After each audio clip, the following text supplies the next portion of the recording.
AVS qui est une norme AVS, c'est un AVS qui est halal. Voilà. Non, t'as pas viré de bord, tu es toujours... Non, mais Salut David. Salut. Salut, merci pour cette interview pour Spot Comedy. Alors, David Azencote, c'est comme ça qu'on dit? Azencote, ouais. Azencote. Donc, ancien publicitaire, scénariste pour Bagel, Studio Bagel. Tu as été publicitaire pour le groupe Havas. Ouais, entre autres. Entre autres, Ouais. mais pas que. Non, j'ai aussi bossé pour Publicis pendant 2 ans, chez Léo Burnett. Léo Burnett. Léo Burnett, ouais. C'est moins connu en France, mais c'est une grosse agence américaine en fait, qui appartient à Publicis. C'est ce que me disent tous mes amis Ouais. sur les boîtes dans lesquelles ils bossent. C'est pas connu ici, mais ailleurs, vachement pas. Alors, on est là pour le spectacle Inflammable. Pourquoi Inflammable? Parce que David parle de tout. Il parle du terrorisme, il parle du communautarisme, de l'élevage intensif. Ça, Ouais. on a bien retenu la leçon. Consommation à outrance, et j'en passe. Et pour ce spectacle-là, on voulait vraiment avoir une espèce de moment de recueillement qui puisse éventuellement rappeler aussi la séance chez le psy à certains. Bon, moi, j'en ai jamais fait de séance chez le psy, donc je sais pas comment c'est, mais bon, voilà, ça peut rappeler ça. Et puis d'avoir un moment qui me permettait à moi d'être un peu dans moi-même en fait, d'être un peu concentré, parce que c'est aussi difficile d'être concentré au début d'un spectacle et de pas juste balancer les blagues les unes après les autres. Ça me permet d'être collected, comme disent les Américains, je vais faire mon Jean-Claude Van Damme, et d'être un peu concentré sur ce que je dis et d'être dans mon monde et progressivement que les gens rentrent dedans aussi. Donc tu joues ton spectacle Inflammable à la nouvelle scène. Ton premier, on va dire, spectacle, c'est Fils de pute, c'est ça? Ouais, c'est ça. C'était un spectacle qui avait pour fil rouge la publicité, mais qui ne parlait pas que de ça déjà. Et qui, au fur et à mesure des années, puisqu'il a joué pendant 3 ans et demi, parlait de moins en moins de pub, de plus en plus d'autres sujets. T'as pas de Rolex, Non, plus Fils de pute j'ai du coup. même pas de Swatch, j'ai rien. Ah, Je donc t'as déteste, pas réussi ta vie alors. Voilà, non, clairement pas. Ça, je le confirme. En ce moment, la grande mode, là, c'est très COP21 d'ailleurs, c'est de vous dire qu'on peut consommer responsable. Voilà. Oh, je vois pas très bien le rapport, là. Consommer responsable. Tu dis qu'il faut consommer responsable. Ouais. Alors, est-ce que voir ton spectacle, c'est être responsable ou pas? Non, c'est totalement irresponsable. Je dis pas qu'il faut consommer responsable. Je prends comme exemple cette phrase qui ne veut rien dire, que sortent les grosses marques qui disent qu'on peut consommer responsable. Non, on peut pas en fait. C'est impossible de consommer responsable. Et je dis que c'est comme ces femmes qui se font sodomiser pour rester vierges. C'est totalement antinomique, ça n'a pas de sens. Vulgairement, la publicité, c'est du mensonge en fait. Ah bah oui, c'est du mensonge, mais je pense que tout le monde le dit, hein. Même les gens qui font de la pub savent très bien que c'est du mensonge. C'est du mensonge enrobé, c'est du mensonge parfois rigolo, c'est parfois du mensonge sans grandes conséquences, mais c'est du mensonge. Léo Burnett, pour le citer, parce que c'est un homme à la base, ça faisait partie de cette génération de publicitaires intelligents et cultivés des années 50-60, et qui disait, lui, ils avaient une très haute vision de la publicité, et il disait, n'oubliez jamais que vous faites publicité pour la personne lambda, mais la personne lambda, c'est votre femme. Voilà, il disait, et justement, il voulait pas qu'on prenne les gens pour des cons. Et moi aussi, je me suis dit au début, on peut faire de la pub sans prendre les gens pour des cons, mais c'est difficile. Tu parles dans ton spectacle de ta passion, d'un loisir, moi Ouais. qui m'a beaucoup touché parce que quelque part, C'est Qui t'a touché. je suis du bateau. Quoi. J'ai dit lui, c'est un pote. Est-ce que tu peux nous en parler s'il te plaît? C'est dormir. C'est extraordinaire. J'adore dormir et je pense que je dis que c'est le loisir le moins cher du monde, ce qui est vrai, et c'est le luxe auquel aspirent tous les gens qui ont une vie de merde, qui doivent bosser comme des chiens ou des semi-esclaves. Et je pense qu'on devrait repositiver le fait de dormir. En France, on est quand même le pays où on bouffe pendant 2 heures tous les midis. Et après, tout le monde fait semblant de travailler en étant comme ça, plutôt que de faire la sieste, ce qui est absurde. Il faut faire la sieste, c'est bien. Jacques Chirac faisait la sieste. Bon, après, je dis pas. Il faudrait qu'on mette à l'Élysée le drapeau de l'Espagne. Exactement, je pense que les Ce serait Espagnols ont plus tout simple. compris. Et ils vivent la nuit et ils vivent dehors. Et tu vas alors même que nous, plus on fait loin. rien. Tu vas même plus loin dans ton spectacle. Tu dis que le sommeil peut être une solution Ouais. contre la guerre. À beaucoup de problèmes, je dis que si les gens dormaient un peu plus, la planète irait beaucoup mieux et que les gens qui dorment toute la journée, quand ils se réveillent, ils déclenchent pas une guerre. C'est vrai, Ce qui est pas faux du tout. c'est totalement vrai. Tu es végétarien ou pas? Non, c'est ce que je dis dans mon spectacle, je suis flexitarien, c'est-à-dire que je m'arrange pour manger moins de viande. En fait, j'en ai marre d'acheter des barquettes de dinde, de jambon, où il n'y a même plus la photo d'un animal dessus et on te fait oublier que c'est de l'animal en fait. Dire si évidemment je peux manger des sandwichs tous les midis et à ce moment-là je mange de la viande tous les midis et puis le soir moi, je mange de la viande et puis entre les trucs je mange des trucs avec des œufs, donc en fait toute la journée tu manges que des trucs animaux Et si tu réfléchis, ben, c'est mieux d'en manger moins. C'est mieux pour les animaux eux-mêmes, c'est mieux pour ta santé à toi. Donc je préfère aller chez le boucher une fois par semaine et acheter. Qu'est-ce que tu penses de Brigitte Bardot alors? Je Ça pense cause. que la vieillesse c'est un naufrage. Tu dis la vieille est sympa AVS qui est une norme. AVS, c'est un naufrage. AVS qui est halal. Rien à Non, voir. t'as pas viré de bord, tu es toujours. Non, mais ceci dit, c'est. D'accord. Ceci Non, dit, mais c'est- je m'informe. T'as une barre. C'est un vrai, t'as- l'abattage rituel est un vrai questionnement parce que ce soit cachère ou halal, ça garantit pas du tout que la viande soit réellement de bonne qualité. Tu parles en fait à un moment donné du Coran, Ouais. pardon. Tu vois, Du courant. je stresse, Du j'ai courant. peur. Courant Tu est ne passé, peux pas tout ça. aborder ce Ouais. sujet comme ça. Ouais. C'est pas simple en fait, tu vois. Justement, tu as du courage, tu parles des religions, tu Ouais. parles du Nouveau Testament aussi. Ouais. Pourquoi aborder les religions dans ton spectacle? Qu'est-ce qui t'a touché? Qu'est-ce qui fait que tu as été vers ce chemin? Bah, C'est le cas de le dire. J'en parlais déjà beaucoup dans mon ancien spectacle, mais par le biais des interdits alimentaires notamment, et je parlais déjà de l'intégrisme. Bah, c'est impossible de ne pas parler de l'intégrisme vu tout ce qui se passe en ce moment, et je veux pas juste balancer des blagues comme ça, je veux faire comprendre que même si mon spectacle c'est pas Alléluia bordel de Ferrari, moi aussi j'ai lu des livres, et j'ai lu le Coran et l'Ancien Testament. Alors peut-être pas en mettant des post-it partout, hein, j'ai pas lu absolument tout, mais bon, je l'ai lu, je sais à peu près ce qu'il y a dedans, je sais que tous les textes sont interprétables, et que si tu cherches toujours les textes les plus violents, bah effectivement, il faut aller dans l'Ancien Testament et dans le Coran, il y a des trucs violents. Ceci dit, le Nouveau Testament qui est super gentil, embrassez-vous les uns les autres, c'est quand même eux qui ont fait l'Inquisition espagnole, qui ont massacré les Américains, etc. C'est vrai. Donc, je veux dire, on peut tout interpréter dans un texte. Après, c'est la façon dont les érudits et l'évolution d'une religion se fait, voilà, c'est tout. Donc c'est ça que j'avais envie de dire en fait.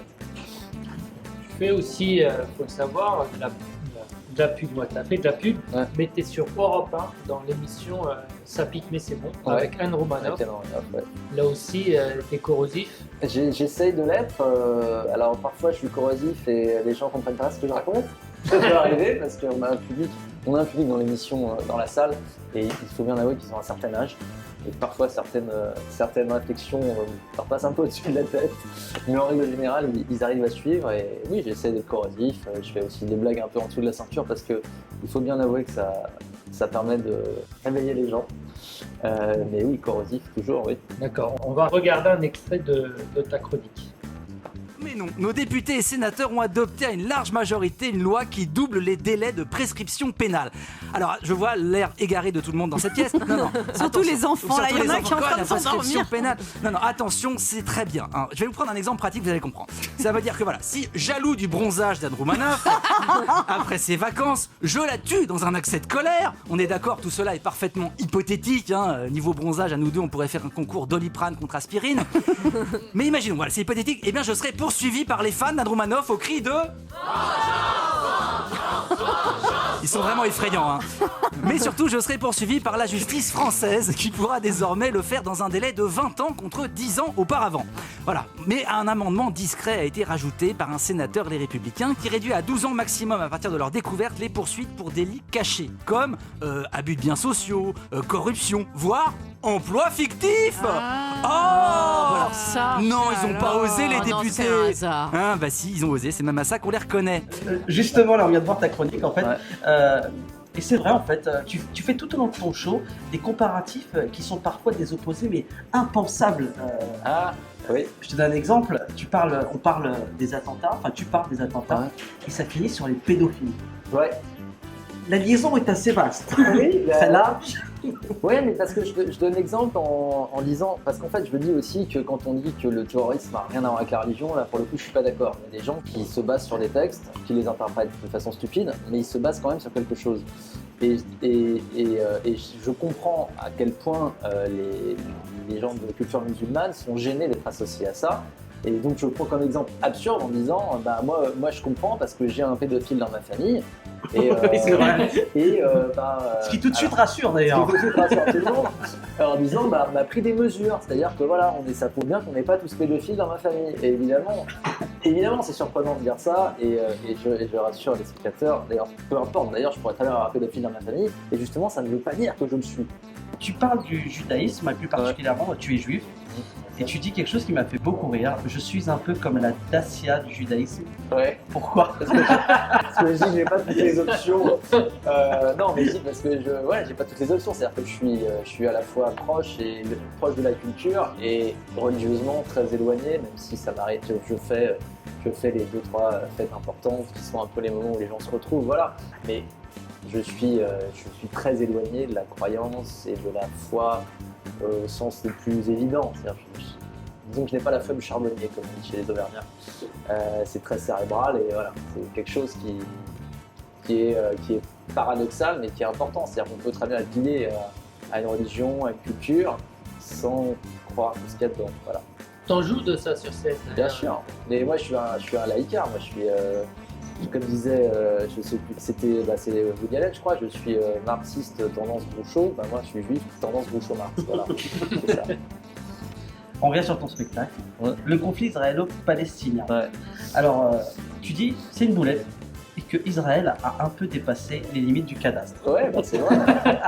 je dis la boulette. Je prends l'exemple j'essaie de revenir un petit peu. En France, je crois que les gens ne se rendent pas compte à quel point les relations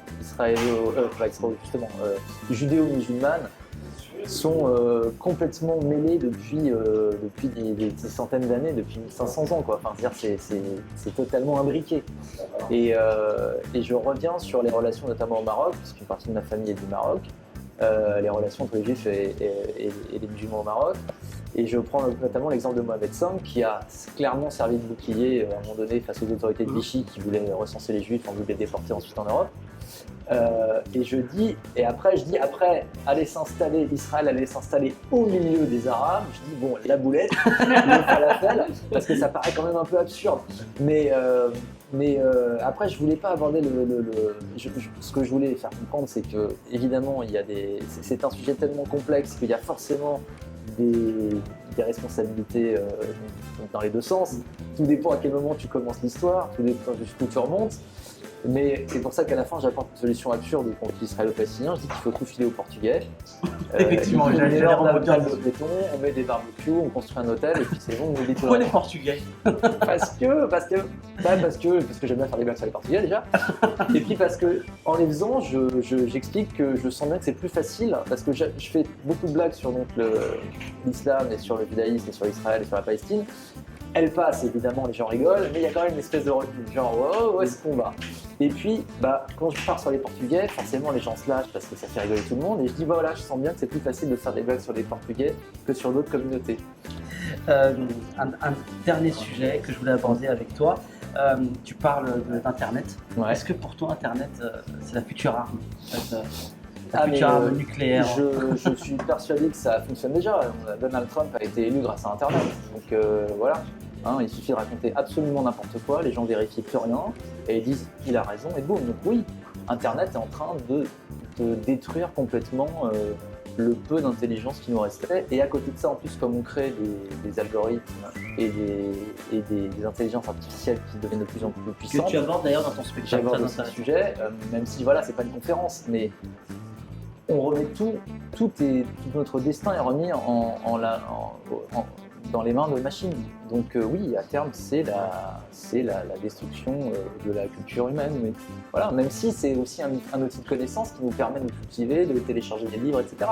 Je ne nie pas tout ça. Ah, tu télécharges des livres, toi? Ah ouais, jamais. Non, je n'ai pas de Kindle, mais voilà, ça m'arrive de commander des livres sur Internet, même si je ne commande pas chez Amazon, parce que si j'ai dû le faire une fois pour envoyer une BD aux États-Unis. Ok, my bad. mais sinon, je préfère avoir des vrais livres que je vais acheter chez des bouquinistes. Mais tant qu'il en reste, des bouquinistes, un jour il n'y en aura plus. Donc oui, Internet, je vois surtout les aspects négatifs, malheureusement. Alors, David, je vais te montrer des photos. Ouais. Tu vas me dire en 2-3 mots ce que ça t'évoque. D'accord. Ah les nuls, oui, c'est toute mon enfance et probablement une grosse influence, eux-mêmes étant influencés par Gottlieb, par les As, y a-t-il un flic pour sauver la reine, etc. Par les Monty Python, donc c'est vraiment c'est la chaîne, quoi. C'est la chaîne. Et puis je pense souvent à Bruno Carrette, qui est mort bien jeune et qui était bourré de talent. C'est pour ça que j'ai mis les 4 parce qu'ils étaient 4. Ouais, on oublie un peu. On l'oublie souvent. Ouais. Mais la deuxième. Elie Izzard, formidable comédien et humoriste anglais, qui fait énormément d'absurde, de mimes et de références historiques. C'est un humour pas intellectuel mais cultivé, et pourtant ça passe extrêmement bien. Il est tordant. La troisième, je l'ai mise parce que tu m'as fait penser à ce film-là. Faut pas te louper là. Non, D'accord, ce alors. bouquin, à l'origine, c'est un J'espère que c'est pas 50 nuances degrés. C'est ça. Ah bah oui, évidemment, Bec BD, 99 francs. Un film qui a le mérite de vraiment montrer ce qu'est la publicité dans les rouages, les relations avec les clients, etc. La bêtise de pas mal de gens, des relations très dures qu'il y a entre les différents rouages du système. Tout n'est pas totalement réaliste, mais 95% du film est réaliste. Donc si vous vous demandez, c'est vraiment comme ça les réunions dans la pub? C'est vraiment comme ça. Et c'est aussi pour ça que j'ai voulu me barrer. Donc un roman de Bec De BD. Frédéric Becbédé, que moi j'aime bien Frédéric Becbédé. Il est comme tout le monde, il a des paradoxes et des défauts, il dit parfois des grosses conneries, mais il y a des choses que j'aime beaucoup dans ce qu'il écrit, dans ce qu'il dit. On passe à la dernière rubrique. Qui a dit les hommes naissent tous libres et égaux en droit. Qu'on me pardonne si c'est une phrase que j'ai beaucoup du mal à dire sans rire. Je ne sais pas, c'est pas George Orwell, mais je sais pas. Alors, les initiales c'est P et D. Je te jure que je plaisante pas.